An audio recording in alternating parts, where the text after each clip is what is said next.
Imagine you're in a museum and bang, there it is on the wall, a painting that arrests you, grabs your attention, takes your breath, and then another one. The first is a self-portrait of the artist. The next is a 6.5 foot tall portrait of her daughter, who's just about to turn 13. Both are exquisite. The lines, the colors, the lost and found edges, bold, daring, and creative as hell. The fastest way for us to improve our paintings is to learn from artists who have already mastered their crafts and careers. So let's spend 20 minutes with artist Frances Bell, whose work currently hangs in the National Portrait Gallery in London, as she walks us through every line, every color choice, and every decision behind her works, Yellow Trainers and Turning 13. I do aim for a hierarchy of focus, and that has to apply universally and in bits, in piecemeal areas. So yeah, no, I would be content with a large expanse, for example, to our left of my head. As we look at it, very happy to leave side. So our left is really, yeah, you can just get rid, don't make much of that. It's just nothing. Otherwise, I just feel it gets too cluttered. It's probably instinctive, really. And then the highlights going down. It's all about stripes, that painting, and geometry. I'm striped. My head is half shadow, half light. Really, the only bit that breaks with everything being symmetrical is the hands and the trainers, even though they're fairly symmetrical. I wanted them to be a bit more naturalistic and sort of the pose. Again, I had to spend ages trying to find that so it looked natural to me. That was back to the hands. That didn't come easily. It took forever for me to settle on that pose. Yeah, it's basically just stripes and geometry with one area of relative chaos, which is there. Yeah, I had that in my head. There's my landscape for you. I put my castles deliberately in amongst that kind of sort of prism or scheme. In that scheme, that's where I wanted it to fall. So I was a little bit control freaky, it occurs to me as I say it, but I quite like having an idea and following it through and making it work. I would like to ask you then sort of about the interaction of stripes, as you mentioned, but then I think triangles become really evident quite quickly. And the rare curve, which takes a prominent place. Can you talk about those different elements? Yes, so I can tell you that the floor came late because of wanting more geometry that wasn't just up and down stripes. And so, yeah, then you're into triangles. Yeah, in some senses, we were speaking briefly about painting water. A lot of this is about finding a challenge and hurling yourself at it and enjoying the process of seeing what happens next. And in this sense, I've always had it in my head as a sort of maxim of the painted ideal: avoid parallel lines and tangents. So what happens if you set that up as your entire backdrop? What happened then? I mean, there's no question it's quite a distracting schema. Stripes are distracting. Does that matter? Play with it and see how much you can soften them down. Will they go away if you treat them, very happy to experiment and see what comes up?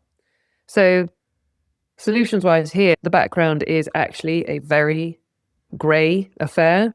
The black stripes aren't black, they're grey. The white stripes aren't white, they're grey. I am black and white. And my head is bright compared with background, but actually it's one of the ways to minimize too much bossiness. Don't know if that translates to level out the tonal range, the values, so that you're not looking at stark black and white behind. By comparison, then, a bright white set of sleeves in that case, and bright trainers and bright skin will be more attractive or more prevalent against the relative monochromatic, kind of relatively calm monochromatic shifts behind. So that was one of the things I attempted. Again, I leave it to people to decide if it was successful or not, but I certainly wanted to try that.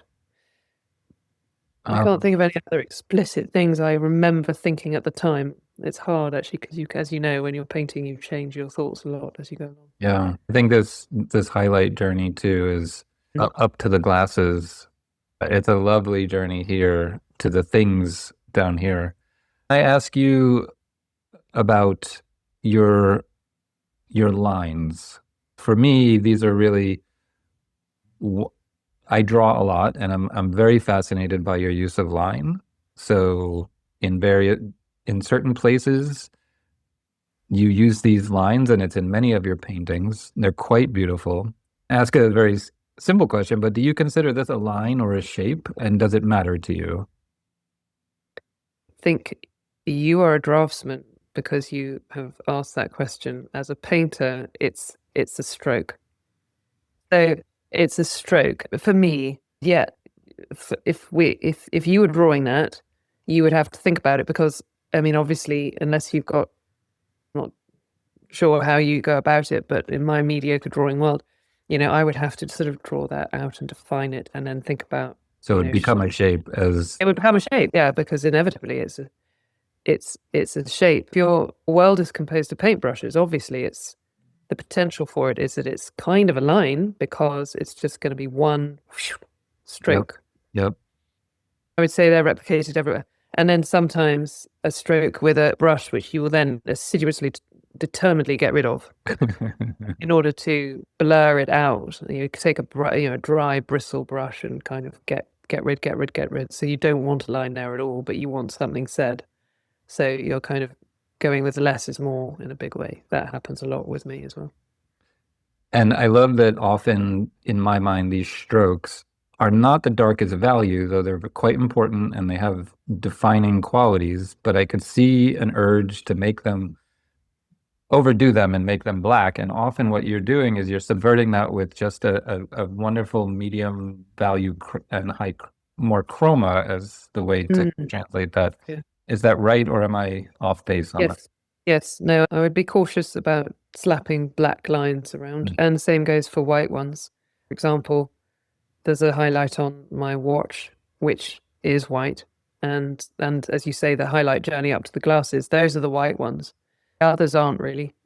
If you're going to fire that particular weapon, you can only do it so many times.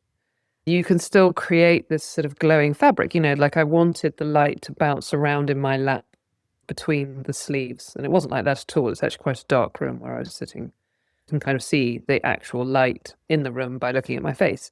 So no, it wasn't all kind of nice and glowy in my lap. I had to make it. I had to invent that, or rather manipulate what I was looking at to make it seem more luminous. But yeah, you're not. Don't be constrained by nature as you're painting. But yeah, no, I wouldn't use white ad hoc. I wouldn't. Or I wouldn't use it unthinkingly, and I wouldn't use a black line for the same reason. I think there's only a few around the glasses. But, yeah. Would be remiss if I didn't say, like, I know you studied in Italy and are going to Italy. This feels very Spanish to me in the darks.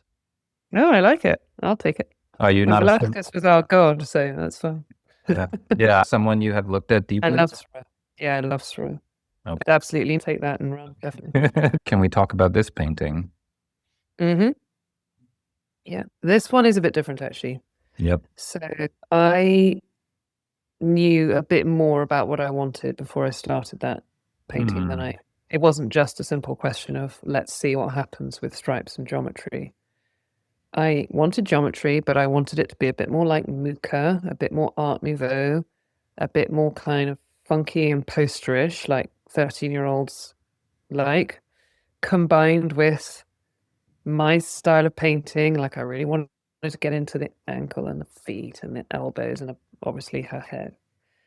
And obviously the skirt. I did think, can all of that happen at once? And I guess we'll find out. I mean, again, this thing about having the sketchbook buried under the finished painting, the only preparation I absolutely knew I needed on the canvas before I really just started to see what would happen was I painted it blue to begin with. So it's underneath that kind of bronze is a blue, a rich dark blue, because I realized that I was going to be using cadmium orange and yellow, and they're very the dominant colors, and I knew I wanted something cool to come through the background.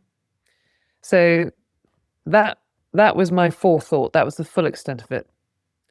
That I was sketching at scale on the canvas, starting with something unbelievably basic, and then working forward from there with some sittings. She actually found that really uncomfortable, that foot there. She was on a cushion for some of it, but I was also taking photos because there's only so much your 12-year-old will do for you. And the pose was quite quick, actually. I knew I wanted that pose. But everything else, honestly, it just all changed. I changed it from what it started as about 3 times. Oh, really? Not dramatically, but that background is about a third as complex as the drape it's based off because it was just becoming domineering. Yeah. So in a normal way that we all do, I have to go on the evidence of what's in front of you at any given moment. And I just decided a few times to simplify the background, do more pleats, more skirt, Yeah. less. And things like drawing rather obvious lines around things like her arm. Yeah, I wanted to ask you about that. That's deliberate. Obviously, it's deliberate. But I that little bit just reminded me of Muka, and I don't know why I thought it was fun. It was fun It for is. her. Yeah. And then I love how they thicken up here a little bit, a little more sculptural, a little more graphic. Yeah, they're not everywhere, but just where they seem to me to say something beneficial, they are there. And this nice sharp edge here, which is so interesting because we are again in a soft passage dropped off to something quite wonderful down here. Well, again, it's that balance of trying to balance focuses. So, you're going to have to lose the back of that standing heel, the embedded heel on the ground, if you want that fore heel to really make its mark. So Do you that find, was hard. go ahead. Those feet were really difficult. I wrestled with them. I'm so glad you did. Uh, we all benefit from that struggle because it's just so beautiful. Look at this, just the color, the greens, lovely. Oh, thank you. Yeah, so trying to get the greens in alongside the oranges, that was a bit of a Hail Mary moment. Got to go for it sometimes. Did this lead to madness? Did you lose your mind at moments in this area, or did you keep it? You know what? I really enjoyed it, actually. I enjoyed that bit. I had the skirt. So, I mean, back to the what to photograph, what not to. You can actually, obviously, because it's just a heavy hanging material, set Yeah. that up. So I was able, because that's just in the studio here. So the whole thing was able to be there. So I got a lot more from life than I typically do with clothes. And I'm not saying I was delirious throughout the entire thing with happy about it. Yeah. But it was fun, and I knew that's what. So that was the fulcrum upon which I was definitely going to be living or dying. So the back of the skirt having no pleats, then Yeah. the pleats slowly coming in towards the middle, and actually how to deal with her knee, the prominent knee, the one that's her right knee. That was really hard. Went round and round that. Here? The one that's sticking out, that one. Yeah. Yeah. Is that pleat that's on the tip of her knee, is that going to be warm or cool? But actually, I knew that was the whole point of this painting. So it felt like an appropriate level of scrutiny for that particular area. And then If that again, wasn't going to yeah. work, it wasn't going to work at all. So, And then back to my Soroya surmise is just quite wonderful.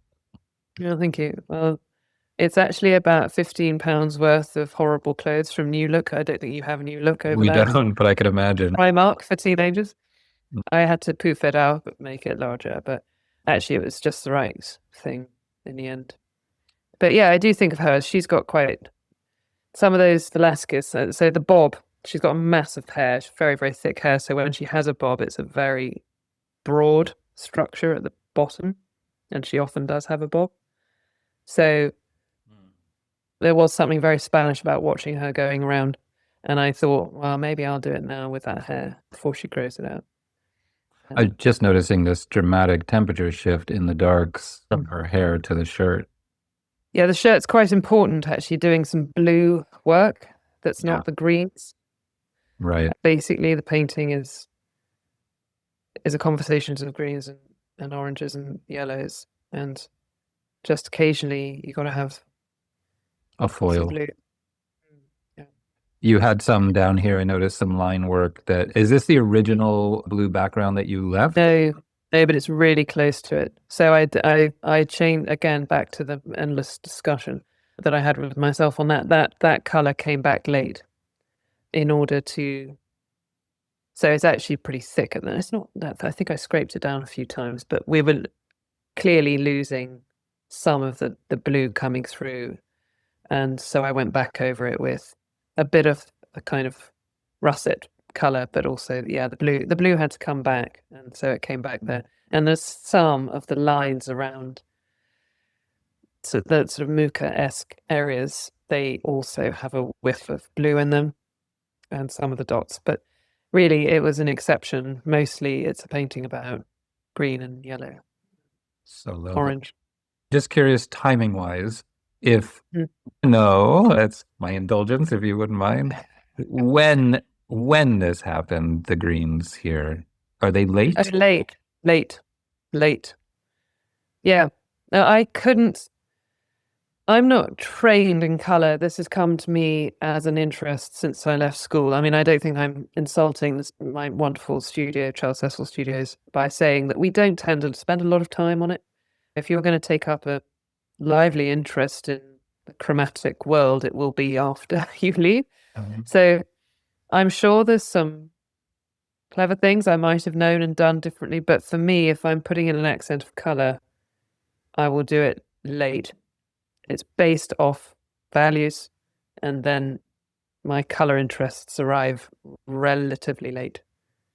There's not much glazing on that canvas, actually. I mean, it's usually big chunks of paint going down. And, Yeah, and so my last, I changed it a bit, actually. say that again, sorry. I changed it a bit. There was a lot more of that blue, like in the shirt, knocking around. I thought I'll put that round it, and that will work better. Like it, a cousin of it, and it just didn't. It was wrong. That came out, all of it. And just for the final question on this piece alone, and it's interesting that we haven't spoken about her face at all, which is always interesting for a portrait. The red, can you tell me the work that you think or you feel that the red rectangle is doing?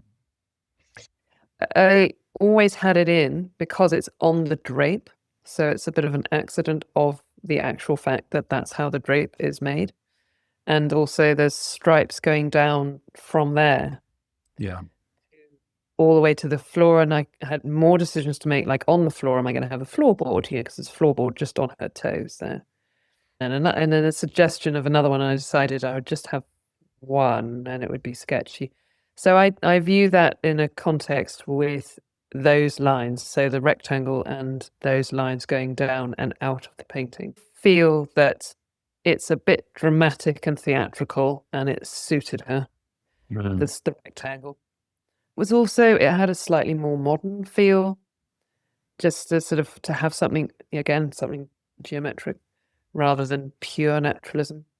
It wasn't that strong in the drape itself. I can't remember what color it is, but it's not red either. I think it's blue. And it just sat there, and it sort of failed to annoy me. And sometimes these things are instinctive, and Good enough, yeah. If I it just doesn't annoy thought, you, you know yeah. what, I'm going to leave it. Once I moved up and down a bit, but then I settled on those with a two. So the base of the drape, and then there's a little wedge of the wall, and then you're into the floor. So that bit. And they moved a bit, and then I settled on them there. You mean the heights of them adjust? Yeah, exactly. Yeah. How much wall, where is the floor line? Because of course it's all arbitrary. In reality, there's a skirting board on the wall, and there's, so you're just sort of placing symbolism really to maximize your pose. That's the darkest strip, is by her ankles. I think it does its job of just planting her. So again, that failed to annoy me. I think I painted it darker after a spell, and I felt that she was standing better with it, so it just ended up staying.